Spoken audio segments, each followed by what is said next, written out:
Donc, je gérais et mon enfant, et mon conjoint, et mon foyer, et moi-même, et le business. En tant que coach, je dis qu'il ne faut pas attendre cette validation externe. If you don't measure, you cannot improve. Ngay am indépendance financière, plus ngay am indépendance ci li des yëpp. Naa bàyyi nag boo ko sama bokk.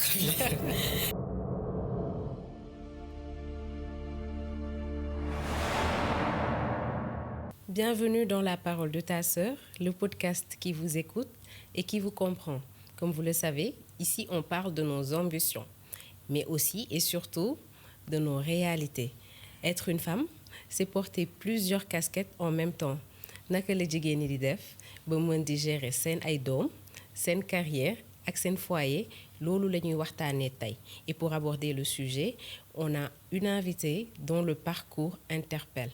Mariée jeune, partie s'installer à l'étranger, devenue mère, elle a installé une entreprise créée depuis chez elle et qui maintenant est devenue une structure internationale avec des représentants un peu partout. Bonjour Madame Aminata Ndao. Merci Astou de nous recevoir. Bonjour. Ça va, j'espère que vous allez bien. Comme je le disais tantôt, aujourd'hui on va parler de ces casquettes que les femmes arrivent à gérer. Qu'est-ce que le sujet vous inspire? Donc, je me présente, Madame Aminata Ndao Sall. Donc, comme vous dites, mariée très jeune. Et je me suis installée en Chine en 2014. Donc, et puis, 2 ans après cette installation, j'ai eu ma fille. Et vu que les conditions climatiques étaient extrêmes, j'ai dû arrêter pendant cette grossesse. D'accord. Donc, pour attendre au moins d'accoucher, parce que je pensais qu'après l'accouchement, ça serait plus simple. Et après, on se rend compte que c'est après l'accouchement que c'est encore plus compliqué de gérer un enfant que d'être enceinte et de gérer une grossesse. Et c'est à partir de là que j'ai créé China Online, qui est une entreprise qu'on a créée à partir de chez moi, comme vous dites, dans une table basse. Et sur une table basse plutôt. Et aujourd'hui, on compte 9 ans d'expérience dans ce secteur d'import-export. D'accord, je vois. Donc, vous avez, comme vous le dites, vous étiez installée en Chine. À cette période, vous étiez étudiante, c'est ça? Donc, j'étais étudiante ici et j'ai rejoint mon mari. Et naturellement, je devais continuer mes études là-bas. Donc, j'ai commencé une année de langue chinoise. Le temps de finir ça, j'étais enceinte. D'accord. Donc, je me suis dit, je vais faire une petite pause inconsciente. Et après, c'était, oui, je vais faire une petite pause jusqu'à ce qu'elle ait 2 ans parce que, en quelque sorte, et en fin de compte, c'est fini par devenir 10 ans. Et je n'avais pas repris du tout parce qu'après cette pause-là, je me posais la question à savoir, est-ce que je peux rester toute cette période sans rien faire? Sans rien faire. Je ne pouvais plus retourner à l'école parce qu'il faut y aller jusqu'à moins 30 degrés. On était dans le sud, dans une ville qui s'appelle Shenyang. D'accord. Donc, les conditions climatiques étaient extrêmes. Donc, pendant la grossesse, c'était ça les raisons pour lesquelles j'ai pris cette pause. Et après l'accouchement, c'était plutôt pour être là pour mon enfant. D'accord. Et pendant cette pause, je me disais que je suis en train de vivre sous mes potentiels, en fait. Donc, à partir de ce moment-là, vous êtes devenue épouse et maman. Oui, femme au foyer. Et vous avez en même temps lancé votre entreprise. Comment vous faisiez, comment vous vous organisiez au juste pour pouvoir gérer tout ceci et garder l'équilibre? Bon, j'avais beaucoup de temps pendant cette période-là. C'est pourquoi je me suis dit, écoute, tu es dans un pays où les gens essayent de venir. Donc, qu'est-ce que tu peux faire pour ne pas juste rester à la maison, prendre soin de la famille? Qu'est-ce que tu peux faire en plus? Parce que ce qui me revenait tout le temps à la tête, c'est qu'est-ce que je vais dire à mon père? Il a payé mes études, il a beaucoup dépensé sur moi côté études, et là, je vais m'asseoir sans rien faire. Donc, et j'avais commencé de petits commerces, mais je ne pouvais pas lui dire, écoute, je suis en train de faire de petits commerces. D'accord. Donc, je me suis dit, quelle est la différence entre les commerces et le business et l'entreprise? Et c'est comme ça que j'ai commencé à me dire, oui, je ne fais pas de commerce, je ne fais pas de commerce. Parce que pour moi, pendant cette période, c'était différent. Oui. Je pensais que vendre et avoir une entreprise, c'était différent. C'était différent, effectivement. Alors que toutes les entreprises du monde sont dans la vente de biens ou de services. Ou de services, exactement. Et en commençant à me poser cette question, j'ai commencé à structurer l'entreprise. Maintenant, c'était des ventes de produits, mais j'ai commencé à structurer les process. Et on a commencé à créer des systèmes d'opération, de procédures. Donc, quand tu me parles d'organisation, ça me parle directement parce que je travaillais à partir de chez moi. Donc, je gérais et mon enfant, et mon conjoint, et mon foyer, et moi-même, et le business qui n'était pas basé à Dakar. Parce que, oui, c'est basé en Chine, mais les clients étaient au Sénégal. D'accord. Donc, c'est en ce moment, donc, porter plusieurs casquettes pour vous était un choix. Oui. Donc, c'était un choix que vous avez fait. Tout à fait. Tout à fait. Donc, pas un choix, c'était inconscient plutôt. Pendant cet âge, j'avais 24 ans, 25 ans. Donc, c'était assez inconscient. C'était pour répondre à un besoin que j'avais de me dire que je ne suis pas en train de vivre sous cette potentiel que je sais que j'ai. Donc, toog rek nekk si kër rek téye njaboot rek, alors que je me disais que comme jàng naa ba fenn, comme investir nañ sama jàng ba fenn, je devais maintenant montrer que je suis en train d'utiliser ça. Il y a les fruits de cet apprentissage boobu noonu. Donc c'est ce qui m'a poussé à créer l'entreprise. Mais multicasquette bi ngay wax man dama koy dund sur plusieurs choses. Par exemple, China Online mooy li ñu njëkk a créé à partir de la Chine. Et puis après, on a créé une entreprise de détergents et insecticides qui s'appelle Eclat, qui est basée aux États-Unis. Et on a créé The Million Within Academy, qui est un suivi qu'on fait pour les entreprises. Et maintenant, on a carrément rabaissé ça jusqu'à les entrepreneurs qui viennent de commencer et qui n'ont pas de structure à travers Business Master. Et je viens tout juste d'être certifiée en tant que coach de vie. D'accord. Donc, ça fait que quand tu dis multicasquette et gérer le foyer, moi, je comprends ça et je dis que c'est challenging, mais c'est possible. Vous avez fait un choix inconscient de porter ces plusieurs casquettes. Et est-ce qu'en ce moment-là de votre vie, où vous devriez gérer votre enfant, votre foyer et votre carrière, est-ce que vous aviez eu le soutien de vos proches? Oui, je dirais oui, parce que je fais partie d'une famille qui vraiment te laisse faire ce que tu veux faire. Donc, ce n'est pas une famille qui est en bas pour te dire, voilà les choix qu'on fait pour toi, tu appliques. C'est du côté de mon mari et du côté de ma famille propre, c'était vas-y, qu'est-ce que tu veux, vas-y. Il y avait pas j'avais pas cette attente de validation en fait. Et du côté de mon mari, il m'a très tôt poussé à continuer à faire ce que je voulais faire de base. Donc toutes ces femmes aujourd'hui qui sont en train de vouloir gérer casquette yooyu nga xam ne en tant que jigéen day ñëw naturellement nekk yaay nekk ci sa kër war a gérer sa carrière. Donc vous pensez vraiment que est-ce que vous pensez que c'est possible sans que ñu am soutien bu ñu war a am autour d'elle? Comme ni ma la ko waxee, en tant que coach, je dis qu'il ne faut pas attendre cette validation externe. Des fois, c'est très difficile de détacher aussi bëtu biti boobu. Surtout si société bi ñu nekk, on attend d'être validé. Et c'est cette validation qui, la plupart du temps, retarde beaucoup de choses. Parce que damay nekk xarit ak Astou rek, si je veux faire quelque chose, je vais venir, je te dis, Astou, dama bëgg a lancer podcast bi nii. Tu me dis, mais attends, il y a beaucoup de personnes qui le font déjà. Je me casse. Parce que j'attendais cette validation et maintenant, je n'ai pas cette validation et je n'arrivais pas à le produire en interne. Donc, je dirais que nit bi li mu njëkk di war di def mooy audit interne, lan laa bëgg a def, fan laa bëgg a dem.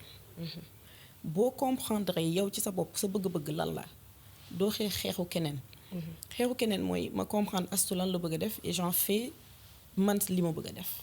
Parce que de base, je ne comprends pas ce que je veux faire. Je ne comprends pas qui je suis. Je ne comprends pas est-ce que am naa bëgg-bëgg, est-ce que j'ai des objectifs. Donc, absence boobu noonu yenn saa yi mooy tax mu diis et après tu blâmes. Tu te dis oui sama jëkkër moo ma puusul, tu te dis oui sama xarit yi ñoo ma dissuadé, tu te dis société bi moo doxul, tu te dis dëkk bi moo doxul. Donc tu blâmes et quand tu blâmes, tu renonces à tes responsabilités. Quand tu renonces à tes responsabilités, tu ne peux pas changer rien du tout. Doo mën a def dara. Mais c'est très très bien possible. C'est possible. D'accord, c'est très possible de surtout si jigéen parce que jigéen nee nañ hormonal kii de nature dafa nekk kuy multitask. Kuy mën a multitask, c'est-à-dire une personne de nature dafay mën a defandoo plusieurs choses à la fois. Comparé ak jante masculine. Ça, c'est des études qui ont montré ça. Ils disent que xelu jigéen dafay mën a defandoo yu bëri en même temps, alors que xelu góor dafay bëgg concentrer aussi benn affaire. Donc loolu dafa nekk ci ñun. Maintenant, plus ngay comprendre derrière pourquoi tu le fais, plus ngay comprendre yow lan moo lay motiver plus bu mettee da ngay mën a tenir parce que il y a cette raison derrière qui fait que loolay ëpp doole douleur bi parce qu'il y aura des challenges il y aura des challenges exactement. Donc jusqu'à présent vous gérez vos casquettes. En réalité dans la pratique comment est-ce que vous faites, comment est-ce que vous vous organisez vraiment pour pouvoir gérer tous ces rôles sans que benn bañ ci sooxe? Je pense question d'organisation et de planning. Donc planification saa yu ñu koy wax dañuy foog ne que c'est juste ça concerne juste tâches yu mag yi alors que quand tu planifies ta journée il y a les priorités il y a yi moyens il y a yi nga xamante ne peut-être c'est moins pas important mais moins urgent et important donc dafa am urgence am importance. Donc il y a l'urgence qui est important, il y a l'urgence qui n'est pas important, il y a ce qui est important et pas urgent, et il y a ce qui est pas important, pas urgent. Donc boo comprendre que c'est 4 canaux pour s'organiser, après tu te dis qu'est-ce qui est urgent et important. Mooy féete kaw. Voilà. Donc qu'est-ce qui est urgent et important ci 4 yooyu noonu yëpp mooy priorité. Et c'est comme des pierres la journée. Quand tu as des priorités mooy xeer yu mag yi. nga am yu ci topp suivant urgence bi mooy xeer yu moyen yi et c'est 4 tailles bi ci gën a tuuti c'est comme du sable maintenant ta journée c'est comme des bocals soo jiitalee suuf bi mooy tâches yi gën a banal les grosses pierres ne vont pas rentrer alors que quand tu mets les priorités d'abord dafay dugg et ça laisse des espaces. Tu mets les pierres moyennes, ça laisse des espaces. Tu mets les pierres les plus petites, parce qu'il y a des espaces autour. Et quand tu mets le sable, ça entre dans les coins et il ferme verbe. Alors que si le sable était entré en premier, laissez des donc question de prioriser suivant l'importance. Loolu moo lay permettre nga mën a am contrôle ci sa journée. Et comme je dis, tout est important. Temps bi ngay naan café, temps bi ngay toog pour yow, est-ce que temps bi ngay toppatoo xale yi, temps bi ngay toppatoo sa liggéey, temps bi ngay toppatoo sa kër. Et plus tu as une visibilité claire si loolu, plus tu planifies mieux. Parce que des fois, on peut écrire dans un planning, par exemple, 30 minutes pour ce podcast, alors que ça prend 3 heures de temps. Donc immédiatement, 30 minutes nga ko jox. En fin de compte, ça prend 3 heures de temps. Donc tu finis par faire une liste de 20 tâches que tu vas pas faire parce que bu si nekk li muy jël si temps en fait génnewoo ko carrément. Et le fait que génnewoo ko carrément à la fin de la journée tu t'auto-déçois. Et autodéception boobu noonu moo gën a destructive si lépp lu ñu mënti def si àddina. C'est vrai. Parce que ça te répond à toi-même, le subconscient te dit écoute, tu n'es pas capable.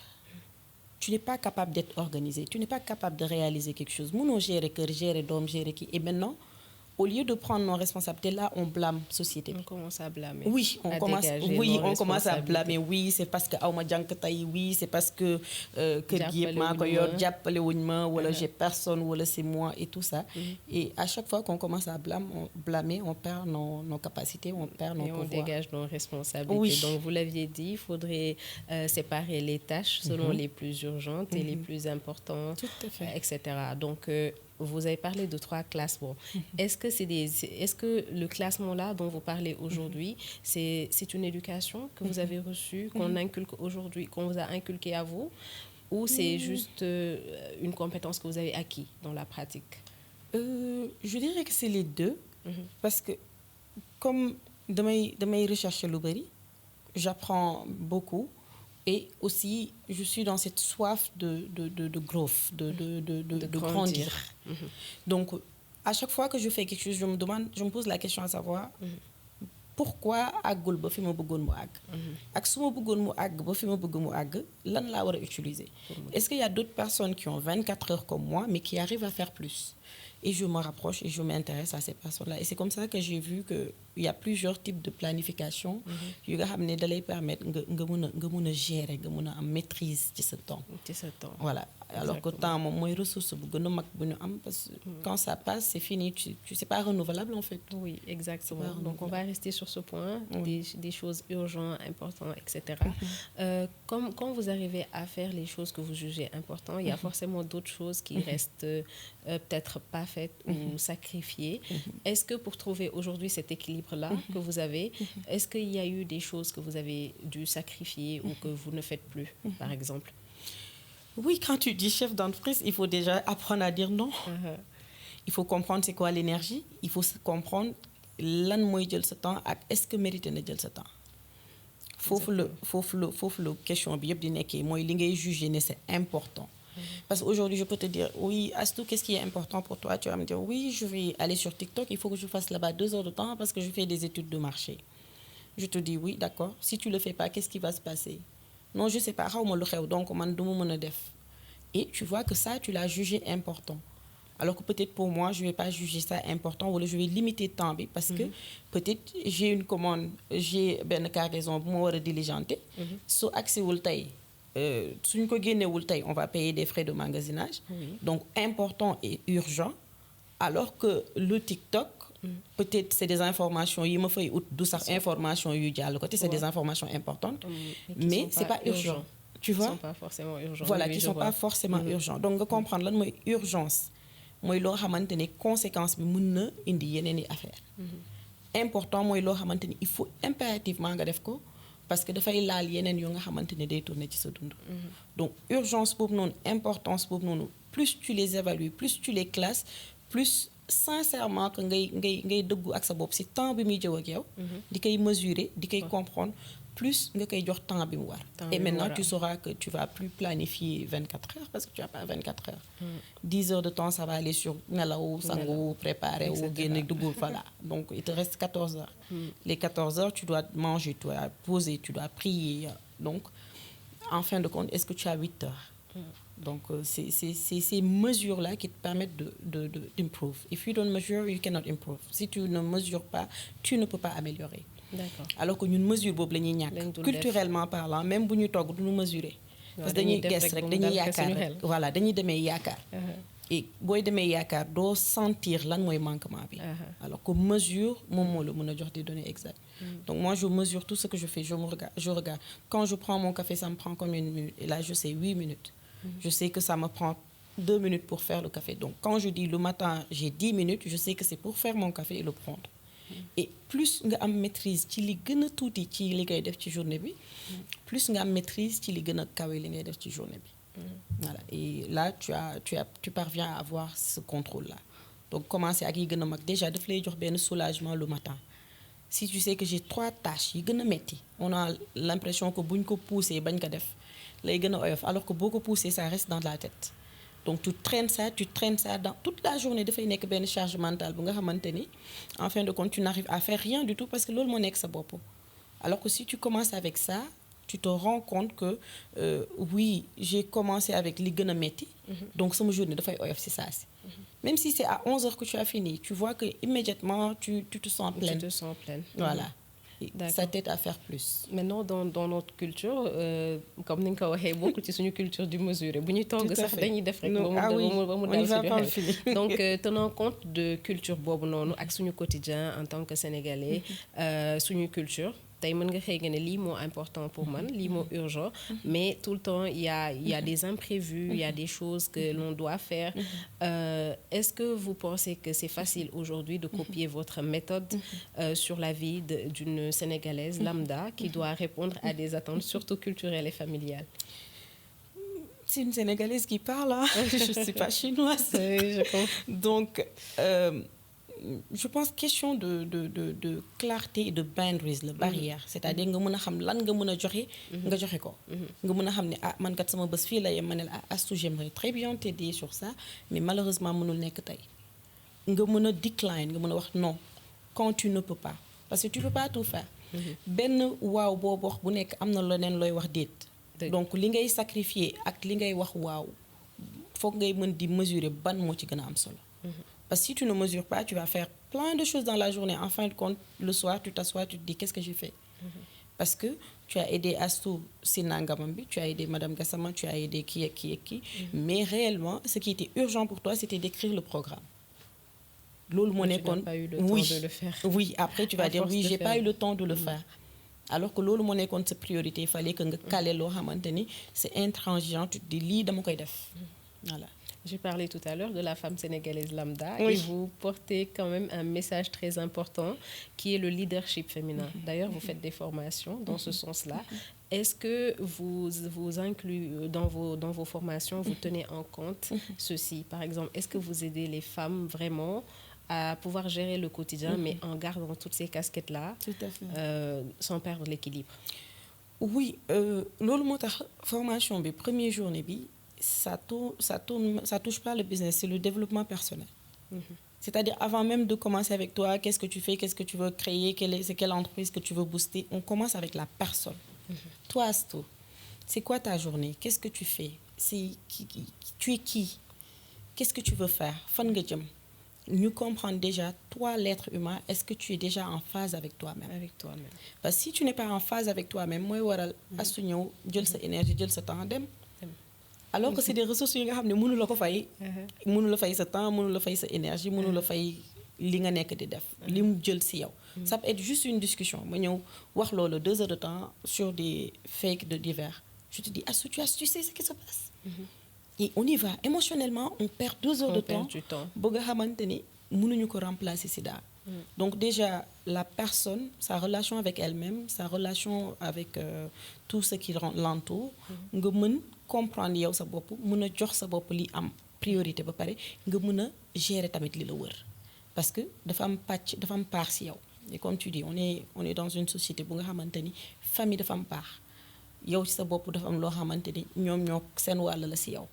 Et plus ngay comprendre yooyu noonu yëpp plus ngay mën a xam ban mooy priorité ak ban moom mooy taxaw léegi plus ngay mën a nekk en phase avec tout le monde. En phase, ça veut pas dire soutenir tout ce que tout le monde dit, mais nga xam naka nga koy coordonner ak yow li nga xam ne moom moo la war. Parce que li mënta wàcc mooy li la war. C'est carrément tes devoirs. Tes devoirs, c'est quoi? Gérer tes enfants, gérer ce foyer, gérer ce cœur, gérer ce liggéey. Parce que yooyu yëpp jaamu yàlla la. Donc bu ci nekk dafa am place bu muy jël. Et quand tu les classifies, quand tu les organises, sa visibilité dafay gën a leer. Et là tu pourras dire non à yi dul dugg ci case yooyu wala yi nga xamante ne tey mënul nekk peut-être samedi mën na nekk. Samedi mën na nekk, exactement. Donc lépp loo xamante ni que ni mënuñ, c'est pas urgent, qu'on essaie de le reporter et de se concentrer sur ces tâches qui sont urgentes et importantes. Maintenant, Madame Sall, si aujourd'hui vous devriez parler à la Aminata Ndao qui a 22 ans aujourd'hui, quel conseil lui donnerez-vous pour qu'elle puisse arriver à votre niveau ou même mieux? Ce serait de ne pas croire que je savais. C'est important. Oui, de ne pas croire que je sais. Parce que après, bi ma commencé sama licence fii nii yeggaliwu ma ko dama dem Chine ma commencé une année de langue. Une année de langue yeggaliwu ma ko ma toog tuuti et puis grossesse après ça c'est enchevauché. Donc man bi may créer entreprise c'était inconscient, c'était pour benn besoin de faire quelque chose moo taxoon ma créer. Maintenant bi ma créer ba pare donc je me disais que je sais parce que j'ai créé une entreprise qui roule. Donc plus maa ngi créer entreprise buy rouler plus maa ngi doon yaakaar ne xam naa en fait xam naa lu may def. Et après 5 ans en Chine, je suis rentrée au Sénégal pendant 2 ans et puis après on est parti aux États-Unis pendant 3 ans. Et benn jour li xew mooy dama jékki rek gis benn formation en ligne. Donc ki ko doon def c'était un gars qui était très connu, Spectacle Smith, les Master P, les gens les connaissent. Je me suis dit attends, je vais prendre formation bi nii pour bokk ci benn cercle. Parce que maa ngi Amérique te xaw ma comment les gens travaillent. Donc je vais prendre cette formation de ce fait man dinaa xam naka la américain yi di liggéey. Pas par quête de connaissance, c'est parce que je pensais que je savais ce que je faisais. Donc ma dugg ci formation bi et c'était 6 jours de challenge je pense pour comprendre comment ça se passe, tout ce qui est vente en ligne, comment on utilise les réseaux pour réellement rentabiliser. Ma commencé formation bi 6e jour. Pendant cette période, je pense que j'avais au moins 7 employés chez China Online et là, on était à peu près à 30 représentants. Donc, ça veut dire que je gérais déjà des équipes. Et bi ma génnee lu ma njëkk a def mooy dama dàqaate. Donc, j'ai renvoyé des employés parce que immédiatement, je me suis rendu compte que, en fait, man li ma doon def yëpp daanaka j'allais si pif bi mais réellement xaw ma woon lu ma doon def. Et depuis lors, les formations, moi, j'en consomme comme ça. parce que ça m'a appris que ni boo xamee nga def ak booy def pour xam c'est diamétralement opposé. Carrément. Donc j'ai perdu des centaines de millions en faisant et en ne sachant pas c'était quoi le problème. Oui. Je me disais dina baax yàlla baax na parce que c'est loolu mooy suñu culture en fait. da ngay def baaxul nga ne ok yàlla baax na. di tâtonner di jàng. Tout à fait. Tu tâtonnes, tu fais et tu rectifies par les erreurs. Alors que soo jàngee nga def tu ne tâtonnes pas, tu appliques ce que tu as appris. Et ça a changé ma vie. Et ça, c'est récent. C'est en 2024. La formation dont je te parle là, je l'ai pris en 2024. Et depuis lors, je prends des formations de $15 000, $20 000. Parce que dama xam lan mooy valeur léegi jàng boobu noonu pas jàng bu archaïque bi ñu doon wan mooy nga dem école nga toog ñu jàngal la lépp. ak jàngu ne lii laa bëgg a def xaaral ma dem jàng nu ñu koy defee. Donc et si mouvance boobu sax moo tax ma créer académie bi parce que je me suis dit si aujourd'hui bu ñu doon prioriser jàng bi. doon na tere ñu ñàkk lu bare surtout si business. Exactement. Surtout si business. Exactement. Par exemple, nous les étudiants ils viennent ils disent j'ai perdu 10 millions si marchandises j'ai acheté je suis partie en Chine par exemple boobu mooy chanson bi ñëpp di wax. dem naa Chine jënd naa bagage yu bari chargé naa ko ñëw naa gisuma xaalis bi. Parce que dañu def ba pare après ñu retourner ñëw jàng. Et même chose bi ma daloon moo leen di dal. C'est-à-dire ils se disent mais si je savais ça avant de mettre mon argent aujourd'hui j'aurais triplé somme bi ma perdre. Exactement. Voilà. Exactement, c'est bien ça. Donc vous faites des wax nga waxu jàng léegi donc formation yooyu ngay def di ci jëlee xam-xam. yow tamit da ngay joxe ay formation. gis nañu ne que entrepreneuriat bi fii Sénégal notamment le commerce c'est des jeunes filles qui n'ont pas eu des études avancées wala ñoo xamante ni jànguñu. Est-ce que tey ji yow sa formation yi c'est accessible à une jeune femme qui n'a pas eu d'études ou qui n'a pas fait des études avancées? Donc aujourd'hui, loolu mooy li gën a ironique ci activité bi, c'est-à-dire il y a une personne qui m'a dit la dernière fois oui j'ai pas le bac, est-ce que je peux participer à cette formation? Ma ne ko bokk na ci problème bi ñuy régler mooy le fait que soo amul papier bu ñuy wax bac. Tu n'as plus droit aux études. Yi nga xamante ne mën na la dimbali ci leneen. Alors que it's not fair. Ma ne ko tu dois pouvoir lire et écrire parce que y aura des documents, y aura des choses à traiter yoo nga xam ne dafay soxla nga mën bind nga mën lire. Soo mënee bind nga mën lire je pense niveau bi gën a basse bi ñu am ci formation bi c'est 4e lycée. Oui. Et aujourd'hui c'est des personnes qui génèrent des millions ci diggante parce que premier formule bi ñu defoon c'était en octobre 2024. Donc formation bi amagul 2 ans. D'accord. Programme bii nii bokk amagul 2 ans. D'accord. Donc et ils arrivent à implémenter et à sortir des ressources immédiatement. C'est loolu mooy particularité bi. C'est pas une formation boo nga xam ne da lay dimbali théoriquement ça te montre comment tu passes à l'action. Tu ne théorises pas, tu sais c'est comme ça et tu y vas, tu appliques.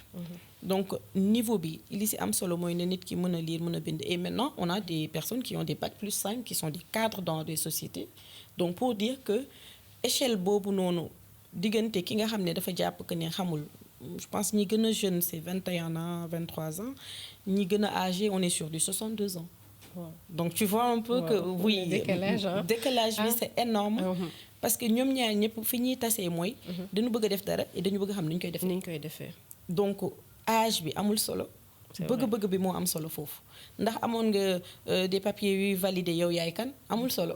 Dans la vie de tous les jours amul solo. Nous on leur donne un certificat on leur dit certificat bi amul solo. Li nekk sa bopp moo am solo. Est-ce que tu es prête maintenant en tant que chef d'entreprise parce que bi ngay dugg ci fii loolu lañ la former pour nga nekk chef d'entreprise. Est-ce que tu es prête en tant que leader tey? Et quand ils sortent tu vois des personnes qui sont transformée.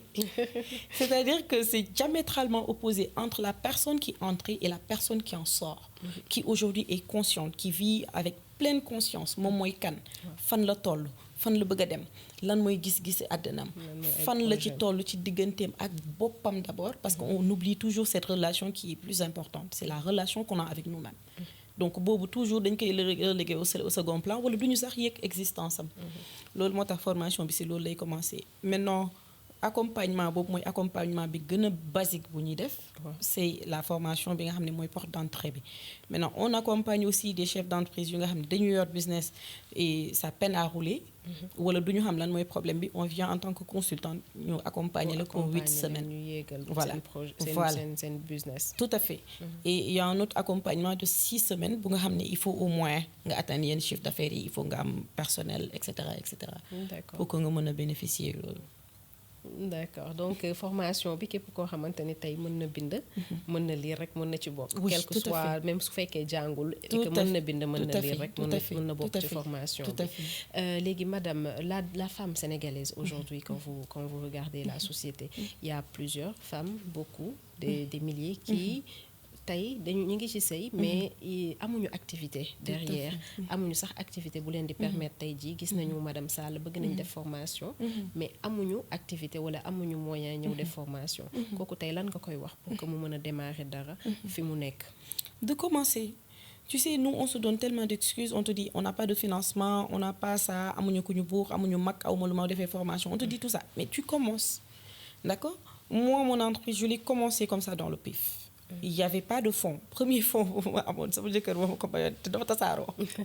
parce que effectivement, boobu temps, li nga war a focus doo ci focus. bu la joxee xaalis bi li nga war a focus doo ci focus. C'est-à-dire doo comprendre produit, doo comprendre client, doo comprendre structure.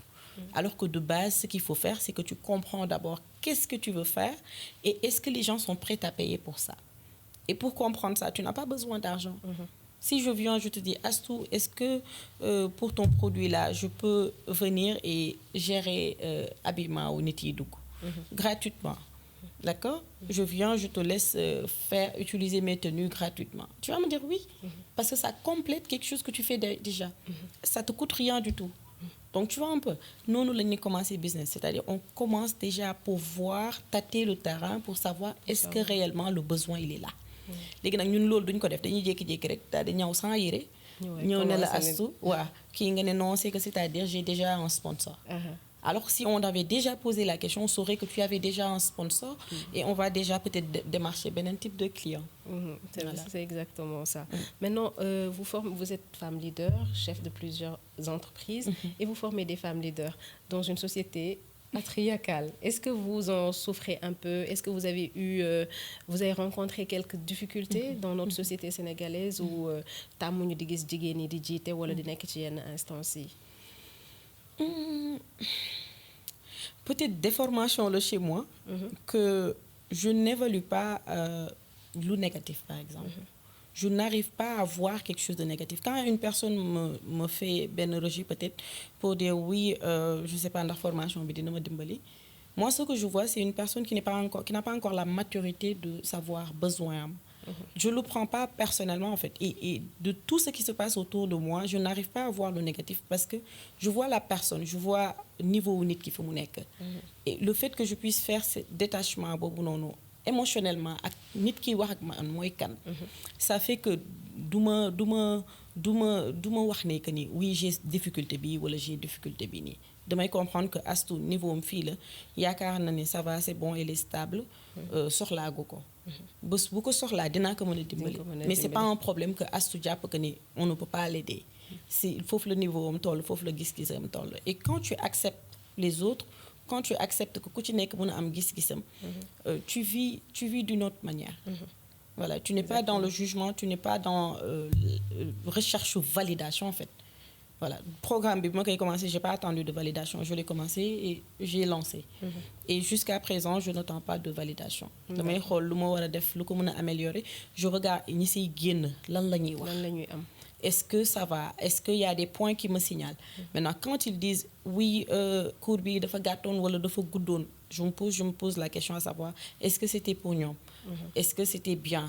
Est-ce que malgré difficulté bi derrière, ils ont appris quelque chose? Et évaluation boobu noonu moom mooy tax ñuy mën a améliorer mais pas pour se dire que oui c'est une difficulté société bi ma nekk mun ma fi avancer wala lu mel noonu. Non, c'est des informations qui nous permettent d'améliorer. D'accord, donc vous vous concentrez sur les aspects qui sont positifs. Oui. Donc depuis China Online, vous avez créé d'autres entreprises, vous avez eu à vraiment être une femme leader. est-ce qu'il y a eu des moments de déséquilibre à un moment? Est-ce qu'il y a eu des moments où vous avez senti que vraiment là, ça va pas affaire oui, loolu ak entreprise ñoo ànd. Moment yu nga xamante ne tu sens que y a quelque chose qui cloche ak moment yu nga xam ne tu sens ah là on le fait. C'est des zigzags. Mais li tax nga koy jëlee beneen manière mooy ça te donne des informations database laa koy gisee. Quand je vois que ni cette semaine par exemple on devait atteindre 50 clients, on a atteint 30, je me dis red flag, on s'arrête. Qu'est-ce qu'on a fait cette semaine qu'on ne faisait pas les autres semaines? Lan mooy problème bi. Et le fait que on mesure tout le temps day tax bu problème amee immédiatement on arrive à voir. Et on se dit qu'est-ce qu'on n'avait pas fait qu'on a fait, et qu'est-ce qu'on faisait qu'on n'a pas fait. Et plus ñuy mesurer plus bu dara amee rek loo xamante ni alerte la da nga koy mën a gis ci saa si. Alors que su fekkee doo mesurer da ngay jékki-jékki rek dara dal sa kaw lu nga xam ne xëy na tu ne te rends pas compte de ça. Mais en entreprise, il y aura toujours des pépins. D'accord? C'est des hauts et des bas. Oui, il y aura toujours des pépins. Bien sûr. Donc, il n'est pas arrivé un moment où vous êtes dit, ah, li dal da melni du baax na bay. Naa bàyyi nag bokkul sama bokk naa bàyyi moom bokkul sama en fait am na lu ñu mës a dal en lan c'était en 2020 pendant Covid ñu chargé benn cargaison, c'était des masques et des thermoflash d'une valeur de 290 millions, quelque chose comme ça. Et ça devait faire 2 semaines, mu def 2 mois. Les gens avaient besoin de masques et de thermoflash. Les clients étaient là, nous appelaient tous les jours. Et cargaison bi bloqué Nigeria xaw ma su ma doon nelaw sama jëkkër dafa yeewu de ma yow da ngay nelaw tu dors comme ça. Donc tellement vous étiez zen. Oui, parce que je me suis dit, je me pose toujours la question à savoir, est-ce que je peux changer quelque chose? Si je peux changer quelque chose, ci loolu rek laay nekk pour changer ko. Si c'est au-delà de mon pouvoir de contrôle, je lâche. Je laisse les choses. Ouais, dama koy bàyyi def leneen. Et si en fait, ce qui fait que difficulté yu mel noonu, ça devient une expérience. Par exemple, je me dis ok lii ak lii on l'avait pas bien fait. Et conséquences yu bëri am si une personne qui avait de ces marchandises là ñu jël marchandises yi placé ko feneen. ñooñu ñëw jël marchandise bi et ils n'ont pas payé jusqu'à présent. Donc yooyu yëpp nekk ay difficultés yu nga xamante ni après on se dit oui ça s'est passé. Maintenant c'est fini, ça n'arrive plus. Voilà, donc ça ne va plus se reproduire parce qu'on sait lan moo nekkoon problème bi et on a mesuré, là on arrive à se dire ok lii du ñu dalaat. Mais chaque jour nga am événement bu nga xamante ni chef d'entreprise, leader, c'est juste apprendre à régler les problèmes. Parce que tout le temps yaa ngi nekk ci ay défis ak ay problèmes yoo xamante ni il y aura toujours des challenges. Il y aura toujours des challenges. Donc comme vous avez dit, vous avez comme entreprise yëpp traversé des périodes qui étaient particulièrement assez sombres. Et dans votre formation aussi, vous formez des leaders femmes. Mais l'objectif derrière, c'est qu'elles soient indépendantes financièrement. On a parlé de foyer. Qui dit foyer dit mariage. Te xam nañ naka lay doxee fii Sénégal. Est-ce que vous pensez que l'indépendance financière boobu noonu ñuy aspirer en tant que jigéen daf du ñëw tuuti xaw a am lu mu yàq wala lu mu jooyanti ci naka la couple yi di doxee fii Sénégal? Je dirais non, parce que boo indépendante financièrement parlant li ngay xaar day tuuti. Dootoo xaar jox ma dépense, dootoo xaar xale yi, dootoo xaar école, dootoo xaar lu nga bëgg a jox cadeau par exemple sa goro, dootoo xaar sukkaru koor, dootoo xaar yooyu noonu yëpp même bu fekkee ne fa nekk ci yow valeur. Maintenant tu n'attends plus que ça vienne de l'extérieur pour régler ce problème-là. Da ngay mën a defal sa bopp. Da ngay mën a defal sa bopp. Et plus ngay mën a defal sa bopp. Ça peut être cliché, plus ngay gën a neex a dundal. Ngay neex a dëkkal. Parce que li tax ngay neex a dëkkal mooy tu attends moins de ce conjoint. Et plus tu attends moins d'une personne et que tu lui donnes, plus cette personne se sent à l'aise avec toi. Parce que su fekkee yow tu prends soin de toi, tu es là, tu prends soin de sa famille, tu prends soin de ce foyer. Et malgré ça, tu ne demandes pas un sou. Tu es plus léger à gérer que ki nga xamante ne mu ngi jël benn charge mentale di ko transférer conjoint. Koor mu ngi ñëw, korité mu ngi ñëw, sukkaru koor, lu xale yi sol, école ubbi na, fourniture. Donc pression boobu nga xam ne doon jóge ci yow di dem ci keneen, dootul jóge ci yow di dem ci keneen kooku. Et maintenant seen relation day gën a saine. Ndax li tax muy gën di saine mooy c'est plus basé sur lan nga ma mënal. C'est basé si ànd bi ngeen di ànd te yàlla rek tax. ci ànd bi ngeen di ànd en tant que nawle ak nawle. Et non parce que yow yaa may mënal lii ma mënal la lii nii. day am respect quoi. Oui, respect bi dafay juddu c'est basé sur les finances. Tout à fait. comme on le sait déjà, hein, Oui. comme on le dit aussi, Tout à fait. on sait que les femmes qui ne sont pas indépendantes, Oui. même des fois, elles sont contraintes Tout à fait. d'être dans des foyers où Oui. Elles ne sont pas forcément épanouies. Tout à fait. Donc, Tout à fait. Donc, ça veut dire que l'indépendance- ces décisions, yu bari, ça peut être biaisé par le fait que yaa ngi naan ok su ma jógee fii fan laa jëm. Naa accepter lii rek parce que aw ma fu ma dem. Naa wax waaw rek parce que sinon sama añ suba du ñëw. Waaw. Wala parce que sinon samay doom Xale yi duñu duñu lekk. jàng. Waaw wala samay doom duñu jàngi. Donc plus ngay am indépendance financière boobu plus ngay am indépendance ci li des yëpp. ngay mën a libre ci sa point de vue ngay mën a libre ci li nga war a def ngay mën a libre ci li la wër. ba pare nag nga mën a ànd ak ñoom ànd bu apprécier. bu nga xamante ne nit ki dalay xool xam que ni sans moi tu peux aller mais tu es avec moi donc ça veut dire que c'est un choix qui C'est n'est pas un choix. biaisé. Voilà, c'est un choix qui n'est pas biaisé. Exactement. Voilà. Donc, on a parlé de vos entreprises. On parlera maintenant de votre livre de cuisine que vous avez sorti récemment. Est-ce que vous avez fait une formation en cuisine? Oh, peut-être cuisine moom dafa nekk lu nga xamante ni passion la mës a nekk si man. Donc depuis ma am je dirais 11 ans laa commencé togg. Et depuis 14 ans dama amoon benn blog Facebook bu tuddoon je suis femme j'adore cuisiner. Donc foofu laa commencé di def ay recherches di xool tout le temps parce que tout le temps je fais des recherches pour améliorer. Et c'est à partir de là-bas que j'ai commencé des ateliers de cuisine. Je pense 2014 mooy premier atelier de cuisine bu ma njëkk a def. Et on le faisait en ligne, c'était payant. Ñu dem ba amatuma jot bi ndax entreprise yi. Donc j'ai commencé à poster directement sur les réseaux. Donc je postais sur Snapchat tout le temps. Et d'où engouement bi nit yi di am ci sama togg parce que c'est depuis longtemps que je partage sur les réseaux. Sur les réseaux sociaux. Oui. Donc, il y a une partie de votre communauté qui vous suit Oui. justement pour ces recettes. Oui, juste pour les recettes. Et j'en fais partie. Donc, alors, maintenant, Madame Sall, que diriez-vous à une femme aujourd'hui qui vous regarde et qui est mariée, qui pense que sa vie ou la carrière s'est mise en pause parce que tout simplement, elle est mariée et qu'elle ne pourra pas jongler entre les deux? Qu'est-ce que vous lui dites? Bon, je lui dirais que je suis l'exemple parfait. Sama entreprise yëpp sama diggu kër laa ko tabaxee et jusqu'à présent amuñu benn bureau bu indépendant ak man fi may dëkk. Tout le temps je fais tout pour que l'entreprise soit chez moi pour par exemple li ngay wax contrôle boobu ngay bëgg di am autour de toi. Maintenant on a des dépôts qui sont indépendants de sama space mais possibilité bi ngeen war a xam mooy que c'est possible. Aujourd'hui, je gère China Online, qui est une entreprise d'importation. Je gère Eclat LLC, qui est une entreprise de détergents et insecticides. Ça n'a rien à voir. Et je gère une académie qui est de Million Within Academy. Et je suis coach certifié. Donc, j'accompagne des personnes et des entreprises. Et malgré ça, je gère chez moi. Je gère ma fille. Damay gérer sama kër. Et je pense casquette yooyu noonu yëpp en plus may gérer di togg di poster c'est ce qui a plus attiré l'attention parce qu'il se disait que c'était pas possible en fait. C'était pas possible que nga mën a def lii nii yëpp ba pare ngay am jot peut-être nekk sa kër di bale di fa bere j'ai pas de bonne. Ok. Oui. C'est vous qui gérez. Oui, je gère. Parce que comme ni ma ko waxee dafa am planification bu nga xam ne boo parvenir pour di koy planifier da ngay tu es au contrôle. Et plus tu es au contrôle plus day renvoyer ce subconscient que tu peux tout faire. Parce que capacité être humain, on n'est même pas en train d'utiliser 10% sur le cerveau. C'est sur le cerveau, exactement. Donc, plus ngay am gëm-gëm boobu, plus parce que gëm-gëm bi ci la lépp di commencer. Na nit kooku xam que ni s'il y a des personnes qui gèrent 4-5 entreprises et gèrent leur foyer, donc moi si je gère mon commerce, si je gère benn entreprise wala ñaari entreprise, je peux toujours gérer chez moi.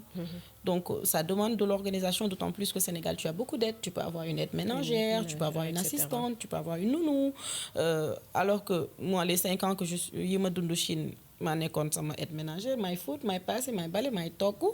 maa yor sama doom c'est sa première entreprise. Oui, alors que boobu ñu ngi yor China Online et li gën a récent peut-être c'est États-Unis def naa fa 3 ans may togg may bale may def lépp may yor sama doom may gérer exercice may jàngal et je gérais des entreprises aussi.